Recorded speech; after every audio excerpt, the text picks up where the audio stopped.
세 사람의 실천상, 앞서서는 언행에 관한 말씀을 드렸죠. 거짓말 하지 말고 참말을 해라, 이런 말씀을 드렸습니다. 오늘은 두 번째, 도둑질 하지 말라.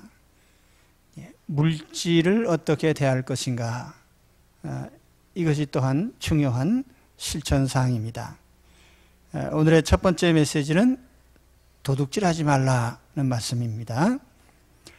도둑질하는 자는 다시 도둑질하지 말고, 도둑질하는 자,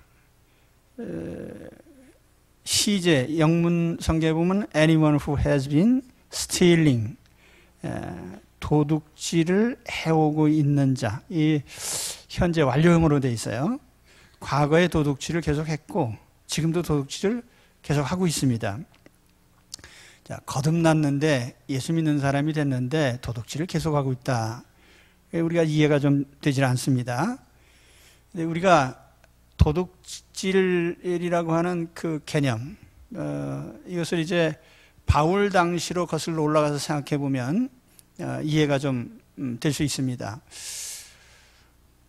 바울 당시의 에베소 교인들 중에는 노예 출신들이 상당수 있었습니다. 그러니까 노예들의 물질관이라고 하는 것은 소유의 개념이 없어요. 왜냐하면 노예는 가진 게 없거든요. 다 주인의 소유일 뿐이고, 그렇기 때문에 노예들은 어떤 물건을 쓸 때에는 주인의 허락하에 사용하고, 때로는 제주껏 또 주인 안 보는 데에도 또 주인의 물건을 썼습니다. 그러니까 이러한 노예들의 소유 개념으로 본다면 그저 예수 믿은 후에도 전에 하던 식으로 남의 물건이지만 그저 개념 없이 갖다 쓸 수도 있고, 그런 형편이었습니다. 노예들 가운데는 주인의 물건을 가지고, 소유를 가지고 도망치는 노예도 있었어요. 바로 그런 사람이 빌레몬서에 기록된 오네시모라는 사람이에요. 바울이 로마에 있을 때 오네시모라는 사람을 만나서 전도를 했습니다. 예수님 믿게 되는데, 공교롭게도 그 오네시모가 있던 주인이 누구냐 하면 빌레몬이라는 사람인데, 바울이 골로새에 교회에 전도할 때에 바울의 전도를 받고 예수 믿게 된 사람이에요. 그러니까 오네시모도 바울의 제자가 됐고, 또 빌레몬도 바울의 제자이고, 그래서 바울이 그 오네시모를 빌레몬에게 돌려보내면서 전에는 노예였지만 이제는 주 안에서 형제로 받아달라 하는 요청을 합니다. 도둑질과 관련해서 우리가 소유권의 개념에 대해서 좀 생각을 해봐야 되겠습니다. 사람마다 정당하게 획득한 소유가 있습니다. 그것이 금융자산이 될 수도 있고 부동산이 될 수도 있고 또 각종의 물건들이 될 수도 있습니다. 요즘은 무형의 소유도 법적으로 인정을 하죠. 지적 재산권과 같은 것들입니다. 그런데 이 소유권이라고 하는 것에 대해서 하나님을 안 믿는 학자들은 또 부정적으로 보는 경우도 있어요. 대표자가 이제 루소라는 사람인데, 이 사람은 권력이라든지 또 사람이 가지고 있는 재산권이라든지 이런 권리들, 그런 법이나 제도가 만들어진 배경을 가진 자들이 자기 걸 지키기 위해서 만들었다, 그렇게 주장을 했습니다. 사실상 거지한테는 등기 권리증이 아무 의미가 없죠. 그런 법이 있어도 소용이 없어요. 가진 게 없으니까. 그래서 권력이든지 또는 재물이든지 가진 자를 보호하기 위한 하나의 법인 것도 사실이죠. 그러나 우리가 이 소유에 대한 개념이 저절로 생겨난 것이라고 생각하면 안 되고요. 우리는 성경의 관점에서 봐야 됩니다. 하나님은 소유의 개념을 어떻게 보시는가? 성경은 분명하게 소유권을 인정합니다. 제8계명에 보면은 도둑질 하지 말라, 그런 계명이 있습니다. 도둑질하지 말라. 예, 영상을 만들었는데, 예, 도둑놈이죠. 예, 도둑질하지 말라 그러고 제8계명에 또 분명하게 You shall not steal. 너는 도둑질하지 마라. 계명의 명시가 되어 있어요. 제10계명에 보면은 그거를 더 확대합니다. 그래서 내 이웃의 집을 탐내지 말라. 내 이웃의 아내나 그의 남정이나 그의 여정이나 그의 소나 그의 낙이나 무릇 내 이웃의 소유를 탐내지 말라. 도둑질하지 않는 건 물론이고 탐내지도 말라 그랬어요.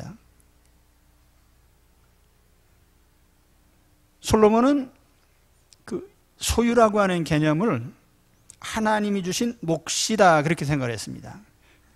그래서 전도서에 보면 이런 말씀이 나와요. 사람이 하나님께서 그에게 주신 바 그의 일평생에 먹고 마시며 해 아래서 하는 모든 수고 중에서 낙을 보는 것이 선하고 아름다움을 내가 보았나니 그것이 그의 몫이로다. 그 재물과 부요, 그 다음 절에도 이어서 보면은 재물과 부요라고 하는 것도 하나님이 어떤 사람에게 주신 몫이다. 그러니까 하나님이 주신 포션이기 때문에 그걸 다른 사람들이 뺏어가면 안 되는 거죠. 그래서 우리가 도둑질과 관련하여 분명히 해야 될 것이 또 도둑질의 개념이에요. 우리가 소유권을 인정한다면 그러면 도둑질이라는 건 어디까지가 도둑질이냐? 근데 성경의 계명을 보면은 어떤 법률적인 성격도 있고 윤리적인 성격도 있어요. 예를 들면 제8계명은 도둑질하지 말라. 그건 분명하게 법률적인 겁니다. 위반하면 제재가 법적인 처벌이 가해집니다. 제10계명에 보면은 탐내지 말라 그랬거든요. 탐내는 거는 드러난 게 아니에요. 마음에서 일어나는 것이기 때문에 가령 어떤 사람이 남이 집 아주 멋있게 지은 저택을 바라면서 저 집이 내 집이 되었으면 하고 한 서너 번 생각을 했다고 해서 처벌은 못하죠. 또 사람도 아름다운 여인을 보면서 저 사람이 내 아내가 됐으면 하고 생각을 했다고 해서 처벌은 못합니다. 근데 하나님은 또 달라요. 그래서 하나님께서 마음으로 형제를 미워한 것도 살인죄로 보겠다. 하나님의 관점과 또 세상이 보는 관점이 다르죠. 그래서 우리가 도둑질이라고 하는 개념도 단순히 그냥 남의 물건을 명시적으로 이렇게 분명하게 행위로 훔친 것만 도둑질이 아니고 또 부당하게 남의 재물을 취하려고 하는 것도 분명하게 도둑질입니다. 그런 의미에서 본다면 이 양심에 어긋나는 이러한 물질 취득 행위가 있거든요. 경자 들어가는 거 우리나라에 여러 가지 있는데 경마, 경정, 경륜, 또 카지노, 복권까지 포함해서 우리가 이런 것을 추구하면서 하나님이 기뻐하실까 생각을 해보셨습니까? 하나님이 내가 이번에 경마에 하루 종일 가 있었는데 하나님 기뻐하실까? 예. 그 하나님께 묻기가 죄송스러우면 그건 찜찜한 거죠. 세상에는 합법적이지만 하나님 보시기에 도둑질인 것이 많이 있습니다. 단테의 신곡 중에 그 지옥편에 보면은 그 9개의 서클이 있는데 그 8번째, 9번째 서클에 이제 죄질이 나쁜 사람들이 쭉 가는데 그 8번째 서클에 보면은 도둑놈이 들어있어 거기에. 그리고 화폐 위조범, 사기꾼. 그게 이제 지옥의 이 지옥의 8번째 지옥 그림으로 그린 건데요.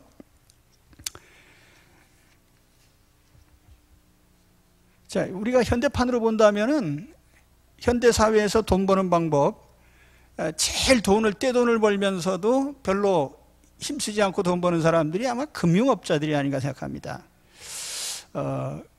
그래서 월스트리트에서 힘쓰는 분들 가운데 단테가 주장한 8번째 그 초소에 가 계실 분들이 상당수 있지 않을까.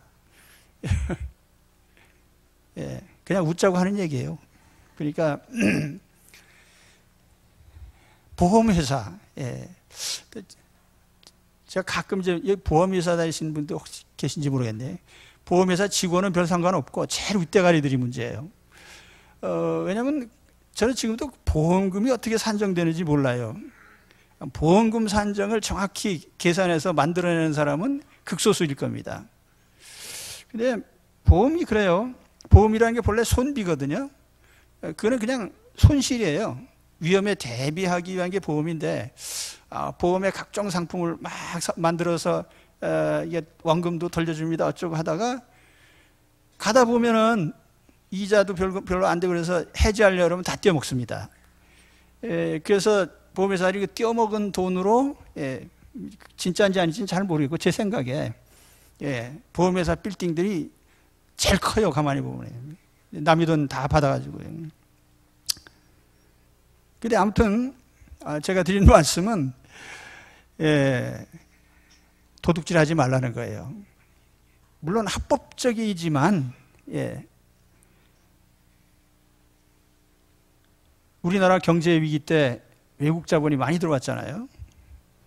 그런데 그 굉장히 좋은 회사들을 헐값에 막 그냥 사서 또 떼돈을 이자를 붙여서 이익을 붙여서 되팔았단 말이에요.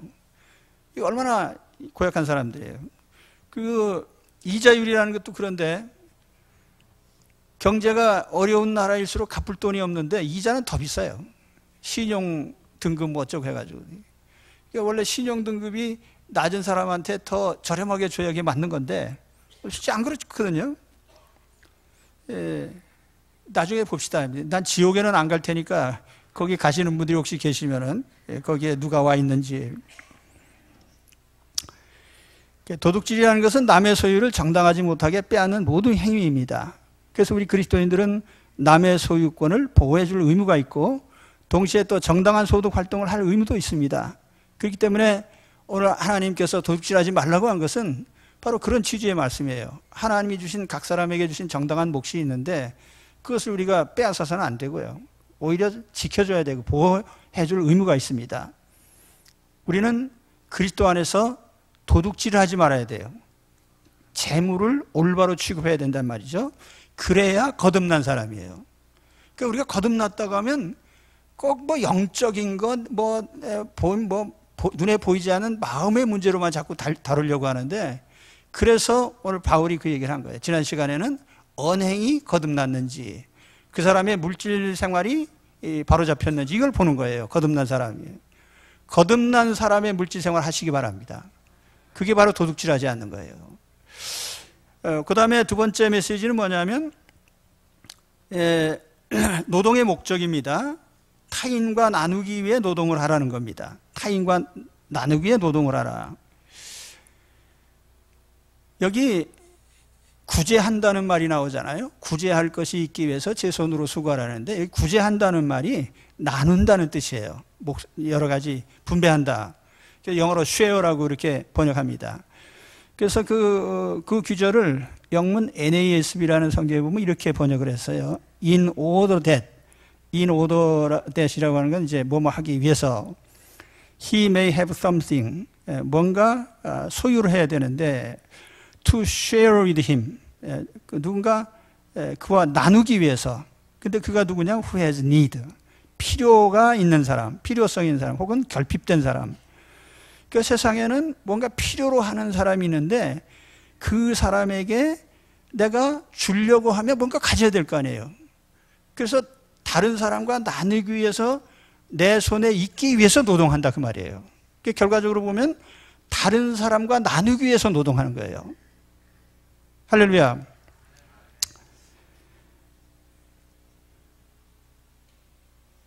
자, 우리가 노동 그러면은 그 노동 자체로 볼 때 그 노동이 내가 먹고 사는 노동이 될 수도 있고 또 다른 사람을 위하는 노동이 될 수 있는데, 노동의 신성함이라고 하는 것은 나 먹고 살려고 하는 데서 신성함이 생기는 게 아니고 다른 사람을 위해서 노동하는 거기에 노동의 신성함이 있는 거예요. 그것이 천국의 노동입니다. 지상의 노동이고 세상의 노동이라는 것은 자기를 위한 거예요. 그래서 천국의 노동이라고 하는 것은 바로 타인을 위한 것입니다.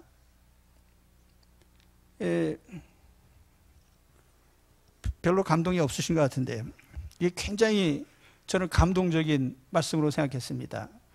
우리가 땀 흘려 노동하는데 그 노동의 목적이 나를 향하고 있으면 그건 그냥 그런 노동이고, 그 목적이 타인을 향해 있으면 신성한 노동이 되고 천국의 노동이 되고 하나님의 노동이 되는 것입니다. 많은 사람이 죽도록 일합니다. 이른 새벽부터 밤늦게까지. 너 왜 그렇게 죽도록 일하냐? 그럼 물어보면 먹고 살려고. 또 어떤 사람 웰빙 하려고. 또 어떤 사람 부자 되려고. 근데 공통점이 뭐냐면 자기를 위해서 일하는 거예요. 이기적인 노동이죠. 나의 노동과 나의 소유가 타인과의 나눔을 목표로 할 때 그 노동도 소유도 가치가 있는 것입니다. 만일 내가 노동하고 소유하는 것이 나눔의 목적이 없다고 하면 그건 아무 가치도 없는 거예요. 그냥 쌓아놓은 물질 덩어리에 불과합니다. 한국 사회가 일본이나 서구 사회처럼 점점 이제 계층 이동이 어려운 그런 구조로 옮겨가고 있습니다. 옛날 같으면 뭐 개천에서 용나고 뭐 공부 열심히 해서 하면은 또 신분이 달라지고, 요즘은 우리는 그렇게 하기가 좀처럼 힘들다는 거죠. 그래서 좋은 대학 나와서 취업을 해서 돈을 번다고 해도 그보다 더 위에 군림하는 분이 계신데 그분이 누구냐면 아버지가 부자인 사람이라 이거예요. 그렇습니까? 아버지가 부자인 사람을 못 당하는 거예요. 요즘 젊은 애들이 제일 부러워하는 사람이 그냥 아버지 부자인 사람이에요. 제가 부자 얘기하려고 하는 게 아니라, 기왕에 부자가 되려면 존경받는 부자가 돼야 되겠다. 지탄받는 부자가 되면 안 되죠. 제가 그 부자 얘기를 좀 하려고 합니다. 부자 되려고 하는 돈 버는 분들이 많이 계시니까. 미국 사람들은 부자를 그다지 욕하지 않습니다. 물론 거기도 부의 편중도 있고 다 있는데, 그래도 우리처럼 그렇게 부자를 증오하거나 욕하진 않아요. 왜냐하면 한때는 학자들이 그랬거든요. 그 마르크스나 뭐 이런 공산주의자들이 말하기를 자본주의는 저거 가다가 이제 나중에 망한다. 부자만 떼부자 되고. 근데 미국 자본주의가 견딘 배경 중에는 그 부자들의 처신이 있는 거죠. 그래서 미국 부자들은 자기 자신의 그 소유를 기부하는 데에 상당한 전통이 있습니다. 그래서 옛날에 록펠러라든지 카네기라든지 이런 사람들이 많은 기부를 했고, 뭐 근자에 이르러서 우리가 잘 아는 빌 게이츠, 하도 훌륭하신 분이라 사진을 찍었습니다. 빌 게이츠 유명한 기부자죠. 재산 전체를. 소로스 같은 사람들, 또 사회적인 저명인사가 되면 뭐 영화배우도 그렇고 연예인도 그렇고 당연히 그런 기부 활동을 해야 되는데 그걸 안 하면은 아주 나쁜 놈이 되는 거예요. 미국의 유명 대학들이 기부금이 엄청 많아요. 그래서 스탠퍼드가 한때는 그 기부금 1위였는데 요즘 이제 하버드가 꾸준하게 이제 1위를 달리고 있습니다. 하버드 대학이 스탠퍼드나 하버드 같은 대학이 1년에 받는 기부금이 얼마나 될 것 같아요? 10억 달러가 넘습니다. 많은 경우에 15억 달러까지. 그러니까 1억 달러가 우리 돈으로 1200억인가요? 그러니까 10억 달러면은 1조 2천억이 들어오는 거예요. 그러니까 좋은 대학이 될 수밖에 없는 거죠. 근데 더욱 놀라운 것은 그 하버드 대학이 가지고 있는 기부금 펀드가 있어요. 어떻게 보면 현금 자산이라고 할 수 있는데, 그 보니까 371억 달러예요. 우리 돈으로 45조 원 정도가 돼요. 2위인 예일대학이 272억 달러, 프린스턴이 238억 달러, MIT가 148억 달러, 펜실베니아 대학이 122억 달러. 그러니까 전부 몇십조가 넘는 자산을 갖고 있어요. 기부금으로. 다 누가 기부를 했어요? 사람들이 기부한 거예요. 트럼프 대통령의 맞사위인 쿠시너가 하버드 대학에 아버지가 돈 내서 들어간 거 아니냐고 요즘에 이제 미국 언론에 좀 보도된 게 있어요. 그런데 쿠시너의 아버지도 학교에 1억 달러가 넘는 기부금을 냈다고 합니다.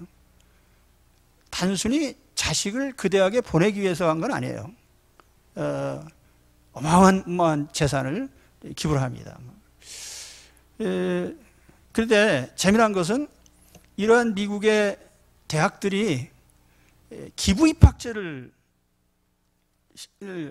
시행하고 있단 말이에요. 그러니까 기부금 많이 냈을 때 입학시킬 수도 있다, 자녀를. 우리나라 같으면 아주 나라가 뒤집혀질 겁니다. 광화문 광장의 촛불 집회가 그냥 우리나라는 교육에 민감하거든요. 공평하게 해라, 그냥 공평하게 해라. 근데 사실 그런 것이 용납되는 그 미국의 풍토는 부자들이 기부를 많이 하니까요. 세금 많이 걷고 기부 많이 하고. 근데 이런 거를 이제 제가 보면서 또 최근에 그 우리나라의 부자들의 신문에 난 부자들을 보면은 상당히 오버랩이 돼요. 그러면서 왜 우리 부자들은 그렇게 못하나? 그렇게는 못할 망정, 세상 말로 하면은 그 갑질이라고 하나요? 우리나라도 그 기업체들이 이제는 뭐 재벌도 경영 능력이 없는 사람을 자식이라고 해서 그냥 갖다 앉혀놓고 그러지 말고 이제는 전문 경영 체제로 가는 것이 맞다고 생각합니다. 그래서 우리가 아무튼 어떤 소유를 가졌을 때 그 소유를 나누기 위한 것.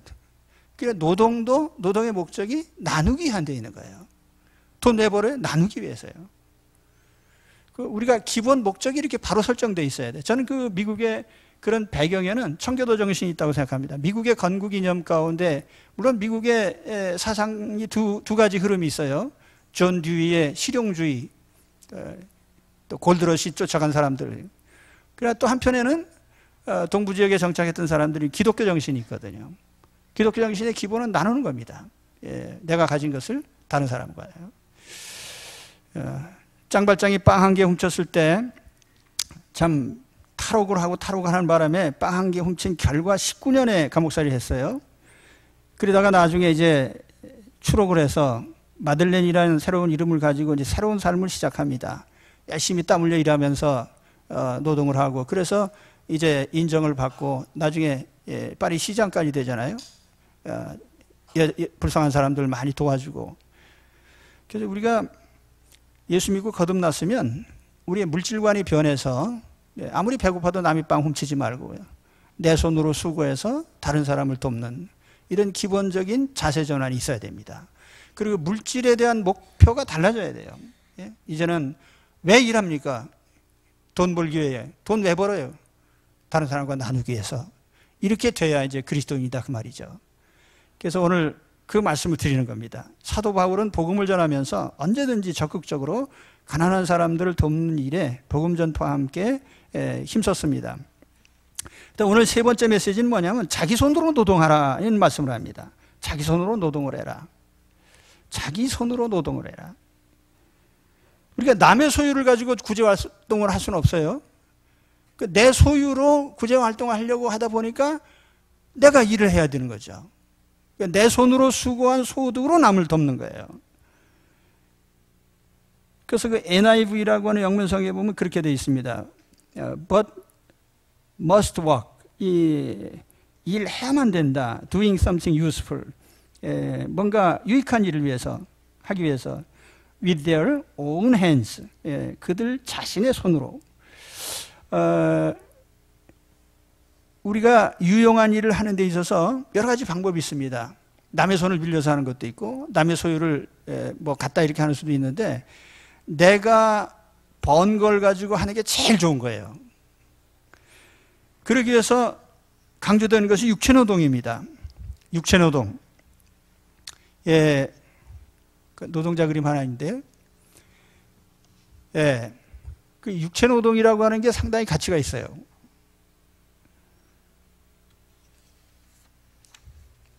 손쉽게 번 돈 가지고 구제하는 사람은 거의 없습니다. 대개 힘써서 돈 가치를 아는 사람들이 구제도 성실해요. 하나님은 이 노동의 가치를 부여하셨습니다. 그래서 아담에게 너는 얼굴에 땀이 흘리도록 일을 해야 너는 먹고 살 거다. 그 얼굴에 땀 흘리도록 하는 게 육체노동이죠. 예수님은 목수십니다. 직업이. 그래서 저도 예수님의 제자이기 때문에 저도 목수입니다. 다 있어요. 대패도 있고 뭐 전부 기회가 없어서 그렇지요. 베드로 사도는 주님께 부름받기 직전까지 물고기 잡는 어부였어요. 그 바울 당시 에베소 교인들 거기가 상업의 요충지이기 때문에 장사하는 사람들도 많았지만은 그렇다고 해서 오늘날처럼 뭐 넥타이맨 화이트 칼라가 거의 없었어요. 전부 육체로 일하는 사람들이죠. 그래서 얼마나 많은 돈을 벌어서 구제하느냐, 그보다도 어떻게 번 돈을 가지고 구제하느냐. 그래서 이 노동을 가치 있게 여기는 거예요. 세상 사람들은 육체 노동을 천시하는 경향이 있습니다. 그래서 머리를 굴려서 먹고 사는 사람을 유능한 사람이라고. 또 고액소득자들 대부분이 또 빌딩 임대업을 하거나 금융업을 하는 사람들이 대부분 큰 돈 버는 사람들이고요. 노동자들 치고 큰 돈 버는 사람 없어요. 요즘 뭐 우리 무슨 뭡니까 그 노동자들 가운데 뭐 연봉 1억 받는 사람들이 많다고 자꾸 그러는데 연봉 1억이 그 땀에 비해서 뭐 그렇게 과히 큰 건 아니에요. 그 노동의 가치로 본다면. 근데 세상에는 땀 흘리지 않고 엄청나게 큰 돈을 버는 사람들 많이 있거든요. 우리나라는 직업에 대한 차별이 좀 심한 편이에요. 그러다 보니까 좀 미국이나 유럽 사이로 가면은 그 육체로 노동하는 거 그 뭐 별 차별 없습니다. 근데 우리 이상하게 그냥 머리로 돈 돌면 매우 훌륭하고 유능한 사람이고 육체 노동을 하면 매우 보잘것없는 사람으로 이렇게 여기는 경향이 있어요. 아마 그 조선시대 산원공상의 그런 신분 차별로부터 이런 전통이 오지 않았나 생각합니다. 하나님 보실 때 귀한 직업은 땀 흘려 일하는 거예요. 몸으로 노동하는 직업이죠. 5월 1일 날이 노동절이었죠.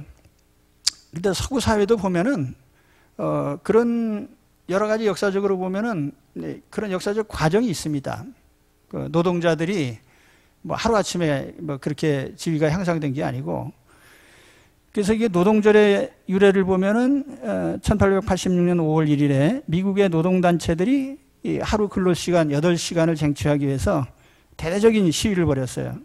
그래서 그 당시에 그 미국 노동자들이 상당히 좋지 않은 환경에서 일을 하고 또 긴 시간 노동하는 데 시달리고, 그래서 여기에 대한 반발로 일어난 겁니다. 전국적으로 수십만 명이 이렇게 대대적으로 일어났는데, 그 결과로 이제 다른 나라의 노동자들이 다 연합해서 이렇게 일어났고, 1899년에 5월 1일 그 제2 인터내셔널 창립대회라고 하는데요. 그러니까 노동절로 정했습니다. 그로부터 이제 모든 나라들이 그 노동절을 지키는데, 우리가 노동절이라고 하는 그 절기보다도 그 노동의 가치, 여기에 대한 인식이 우리에게 새로워야 되지 않겠나 그런 생각을 합니다. 그렇죠? 노동의 가치. 노동의 가치를 존중해 줘야 돼요. 일본 사람들은 일자리가 부족해서 이제 일자리는 나머지 그 구직이라고 하나요? 일자리 구한 사람보다 일자리가 더 많아요. 그래서 젊은이들이 다 취업을 하고, 근데 좀 부러운 형편인데, 근데 우리 경우에 보면, 우리도 좀, 그 인식이 바뀌어야 되지 않겠나 하는 생각을 해요. 육체노동에 대한 인식이 바뀌면, 또 일자리들이 없는 것은 아닌데, 우리나라에 매년 수만 명의 외국인 노동자를 수입합니다. 그래서 지금 몇십만 명의 그 노동자들이 다 뭐 제조업 분야도 있고 농업 분야도 있고 수산업 분야도 있고 여러 군데서 일해요. 제가 요 학교 건축하는 거를 지켜보면서 보니까 인건비가 적지 않습니다. 웬만큼 아주 숙련공이 아니라 해도요, 웬만큼 일을 할 수 있는 사람들은 하루 일당이 한 20만 원씩은 됩니다. 15만 원에 20만 원. 그렇기 때문에 어떤 면에서 보면은 좀 외형상 보기 좋은 일자리가 좀 부족한 편이긴 한데 일자리 자체가 그렇게 없는 건 아니다. 그런 면에서 우리는 그 노동에 대한 인식 개선이 좀 필요하겠다. 육체노동. 왜냐하면 노동 하나님 명령이거든요. 그래서 사도 바울은 고린도후서 4장 12절에 보면은 항상 육체노동. 랍비 교육을 할 때요, 직업 교육을 합니다. 그러니까 바울은 천막 만드는 기술을 익혔어요. 그러니까 가는 데마다 그 일을 했는데 마지못해 한 게 아니에요. 형제들아, 우리의 수고와 애쓴 것을 너희가 기억하리니 너희 아무에게도 폐를 끼치지 아니하려고 밤낮으로 일하면서 너희에게 하나님의 복음을 전하였노라. 노동은 단순히 봉급을 받기 위한 수단이 아니에요. 사람은 노동을 통해서 많은 인생의 교훈을 얻습니다. 그래서 노동 인격 수양과 성숙의 수단이에요. 야곱의 생애를 보면은 야곱은 잔꾀가 많은 사람이에요. 그러니까 이 잔꾀로 인생을 살던 사람인데 그 바람에 고생을 많이 했죠. 하나님께서 아주 직사하게 고생을 시켰어요. 그래서 외삼촌 집에 가서 20년 동안 머슴살이 하면서 10번이나 품삯도 못 받고, 그러면서 일하면서 바울이 잔꾀 굴리는 삶의 태도가 바뀌었어요. 그리고 사람의 심지도 깊어지고 사색의 폭도 넓어지고, 그래서 애굽에 가서 바로를 만났을 때 요셉을 보면은 시력이 나빠서 앞이 잘 안 보이는데 그래도 바로에게 손을 얹고 축복을 하면서 상당히 신령해졌거든요. 그래서 우리는 노동이라고 하는 것이 결코 비천한 것이 아니고 인생을 단련하는 수련장이다. 이런 생각을 가져야 됩니다. 저는 초등학교 때까지 시골에서 자라서 농사일을 거들었습니다. 모심기도 해보고 봄에 보리를 베고 보리단을 전하기도 하고, 물지개를 우물에서 한참 전에 또 가서 물도 길어오고 맷돌질도 하고 돼지에게 풀 배다 주기도 하고. 근데 그 초등학교 때 배운 실력 가운데 아직도 제가 보유하고 있는 기능이 있습니다. 몇 가지인데 그 중에 새끼 꼬는 거예요. 새끼 꼬는 기술 가지고 계신 분 계세요? 전 새끼 잘 꼽니다. 볏짚으로. 그리고 낫으로 잔디를 깎을 수 있어요? 그건 숙련공만 할 수 있는 거예요. 전 낫으로 잔디를 깎을 수 있습니다. 놀라지도 않으신데.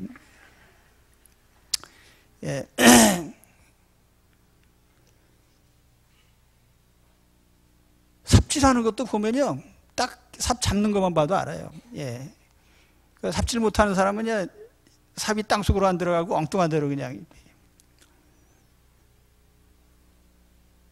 농사일은 잔꾀가 통하지 않는 직업이에요. 그래서 뿌려놓고 바로 수확 못합니다. 뭐 금융업자처럼 대놓고 바로 돈이 나오는 게 아니에요. 농사는 기다려야만 돼요. 또 때를 놓치면 안 되고요. 인내하고 땀을 흘려야 되는. 그래서 저는 그 육체노동은 인생 수업이라고 생각합니다. 결코 육체노동이 천히 여길 일이 아니에요. 우리가 이 인식의 개선을 해야 됩니다. 오늘 하나님께서 우리에게 요구하시는 게 내 손으로 수고해라. 그러니까 노동하는 사람들 다 손으로 하잖아요. 손으로 노동해란 말이에요.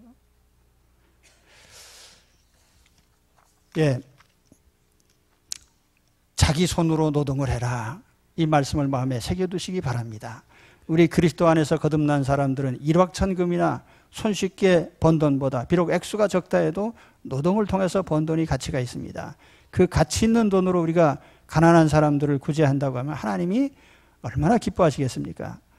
이제는 나 하나 먹고 살기 위해서 일하는 사람이 아니고 다른 사람과 나누기 위해서 일할 수 있는 그런 노동자들이 되시기를 축원합니다. 바로 그것이 우리가 그리스도 안에서 거듭난 새 사람의 모습이에요.